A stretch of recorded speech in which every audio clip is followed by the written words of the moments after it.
Ja, det er der et krav, der er til at forstå. For eleverne på Oksbøl Friskole i Broballe er sidste skoledag dog knap så forpligtende som gymnasieelevernes. De fleste her kommer nemlig tilbage efter sommerferien. Jeg skal til Sjælland.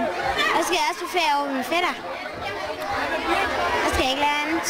Jeg skal op i Kolding på en spejderlejr. Men for de ældste elever, ja, der er det slut, og det er tid til at give lærerne en farvelkrammer.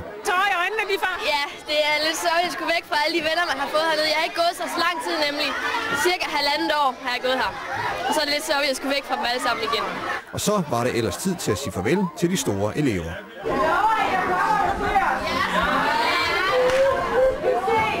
Har du en god idé til kryds og tværsholdet, så kan du skrive til os på tvsyd@tvsyd.dk.